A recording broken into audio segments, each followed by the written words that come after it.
आज हम फिर बात करेंगे वार्ड नंबर 1 की। अब तक जितनी भी हमने वार्ड के मेंबरों से संपर्क किया है, सदस्यों से संपर्क किया है, सबसे क्रियाशील वार्ड नंबर 1 के लोगों को पाया है।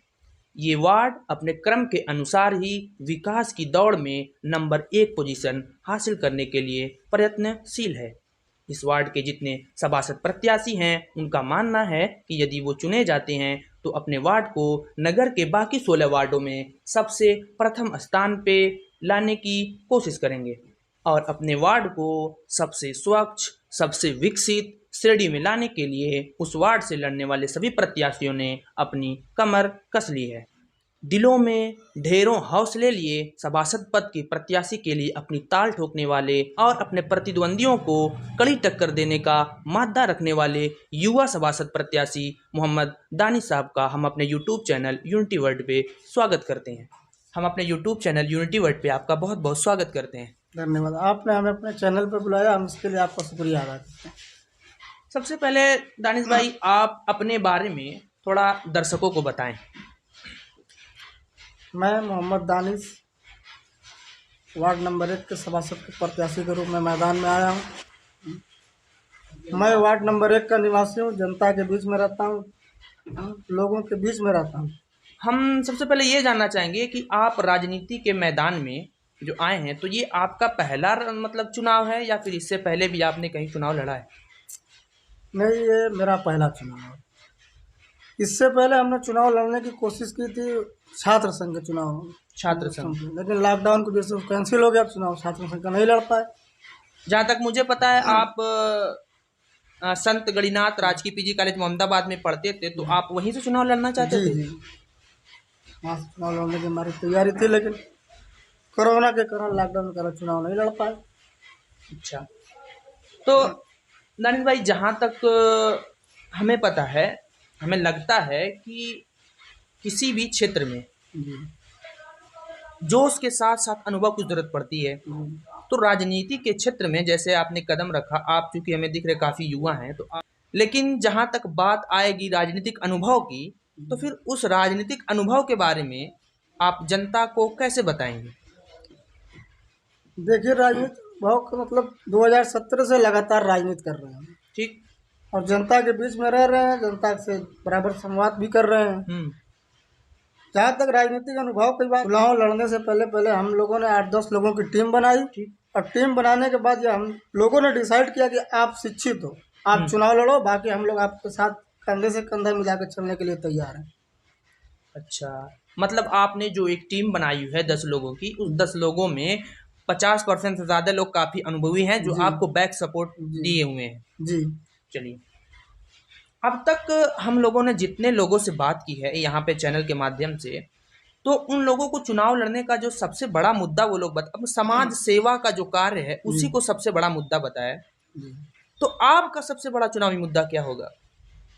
मेरा चुनावी मुद्दा कुछ नहीं, मेरा चुनावी मुद्दा सिर्फ ये है कि जैसे हमारे वार्ड में जो अभी इंटरलॉकिंग का काम हुआ, नाली का काम हुआ, 1 साल नहीं गुजरा, इंटरलॉकिंग धंस गई है, नाली की पटिया टूट गई है। अब जिसके मकान के सामने टूटी है वो इसकी रिपेयरिंग कर रहा है, वही इसको बना रहा है। न वार्ड का सभासद आ रहा है, न नगर अध्यक्ष आ रहा है, न नगर अध्यक्ष से कोई, नगर से कोई अधिकारी है उसकी आ रहा है देखने।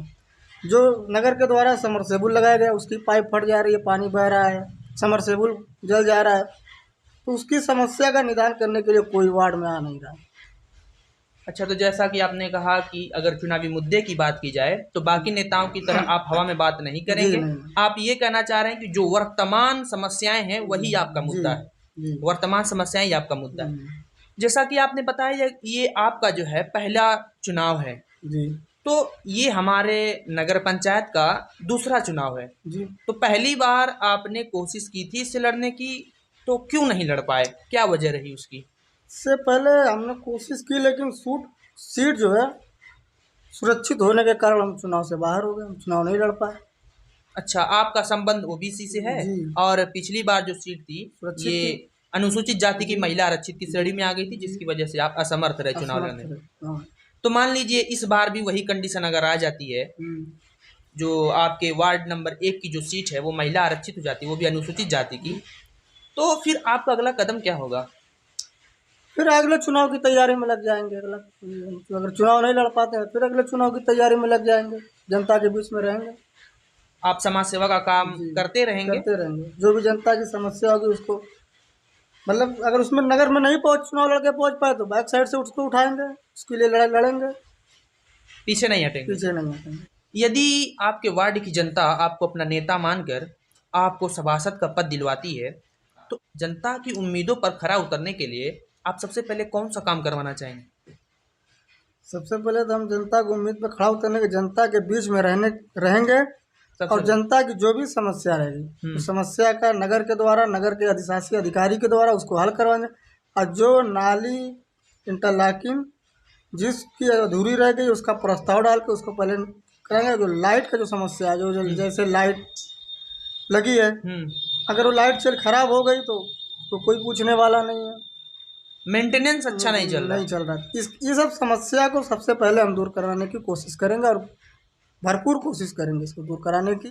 जैसा कि आपने बताया कि आपके नगर मतलब आपके वार्ड में खड़ंजे हो गए या फिर पानी के निकास की जो नालियां हो गई और लाइट रोशनी के लिए जो लाइट है, सब में थोड़ी थोड़ी दिक्कत अभी बाकी है। तो इसके बारे में अगर हम बात करें तो आपके जो वर्तमान सभासद हैं आपके वार्ड के, उनके कार्यों का आकलन आप कैसे करेंगे? उनके कार्यों का आकलन क्या कोई करे? वो 5 साल करीब हो गया अब तक जनता के बीच में आए नहीं। जो नगर के द्वारा, जो नगर अध्यक्ष के द्वारा जो काम हुआ है उनके माध्यम से हुआ है। न वार्ड के सभासद कभी आप अपने वार्ड क्षेत्र में आए, न से क्षेत्र की समस्या क्या हो नगर अध्यक्ष के वहाँ तक पहुँचाए, न नगर कार्यालय पहुँचाए। नगर अध्यक्ष आए या उनके लोग आए या अधिकारी आए, जो जो उनको समझ में आया उसको देखे, लिखे, पढ़े और जो समझ में आया किए। यदि सभासद बनने के बाद आप जब नगर पंचायत की ऑफिस में जाएंगे या नगर पंचायत में जाएंगे और उसके बाद यदि आपके ऊपर कोई दबाव बनता है, कार्यशैली आपकी परिवर्तित की जाती है, आपका कोई काम करने से रोका जाता है, तो उसके प्रतिक्रिया रूप में आप क्या करेंगे? आपकी क्या प्रतिक्रिया होगी? सबसे पहले मैं बता दूं आपको कि मैं छात्र राजनीति से आया हूँ। छात्र जो राजनीति से आता है वो किसी से दबने का काम नहीं करता है।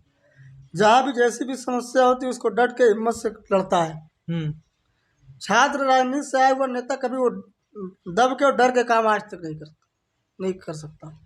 और मैं छात्र राजनीति से निकल के आया हूँ। जो भी जनता की समस्या रहेगी उसको नगर के अध्यक्ष और नगर अधिशासी अधिकारी के वहाँ उसको डट के लड़के में जैसे भी हो सके उसको करवाऊंगा। आप जैसा कि आप पे कोई दबाव काम नहीं करेगा, जैसा आपका मानना है जी।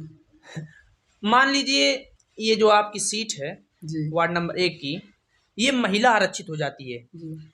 तब फिर आप कौन सा रास्ता अपनाएंगे? आपके सामने 2 रास्ते बचेंगे। पहला कि आप तत्काल रूप से शादी करेंगे या फिर दूसरा आप अपने घर में या किसी और को खड़ा करेंगे। तो आप कौन सा रास्ता चुनेंगे? माता जी को चुनाव लड़ाएंगे, अपनी माँ को चुनाव के मैदान में खड़ा करेंगे, पीछे नहीं हटेंगे। पीछे नहीं हटेंगे। तो ये दूसरा वाला ऑप्शन ही क्यों चुना आपने? पहला वाला ऑप्शन आपने क्यों नहीं चुना? अभी शादी के लिए टाइम है इसलिए पहला वाला ऑप्शन चुना। पहले आप समाज सेवा करना चाहते हैं, उसके बाद शादी जी। चलिए, हो सकता है कि वो आपके लिए शुभ हो शादी, आपकी जो धर्मपत्नी है वो आपके लिए शुभ साबित हो और आप राजनीति के क्षेत्र में तेजी से आगे बढ़ें। चलिए, जैसा कि आपने बताया कि यदि महिला आरक्षित सीट होती है तो आप अपनी माँ के साथ जाएंगे और समाज सेवा का काम आगे बढ़ाएंगे। हमारी ये जो पहल है सभी प्रत्याशियों से बात करने की, इस वार्ड में जितने भी इस नगर में जितने भी प्रत्याशी मैदान में है सबसे बात करने की, आप इस पहल को कैसे देखते हैं? कैसा लगता है हमारा ये काम आपको? नहीं, ये काम आप लोगों का बढ़िया है। हम राजनीति करने वालों के लिए सबसे फायदेमंद ये चीज़ है कि हम जो बात जनता के बीच में नहीं ले जा क्या पहुँचा पा रहे हो, आपके माध्यम से पहुँच रही है बात। ये आप काम आपका बढ़िया है, इस काम के लिए हम सराहना आपको करते हैं। इसी क्रम में हम अपनी बात को आखिरी पड़ाव पे लाएंगे और बात को ख़त्म करेंगे और जनता से गुजारिश करेंगे कि हमारा काम यदि आपको पसंद आ रहा है तो हमारी वीडियो को लाइक करें, शेयर करें और सब्सक्राइब करें, और गुजारिश करेंगे कि आप भी थोड़ा सा। मैं नगर की जनता से यही गुजारिश करता हूँ कि इस चैनल को सब्सक्राइब करें, लाइक करें और शेयर करें। चलिए, बहुत बहुत धन्यवाद।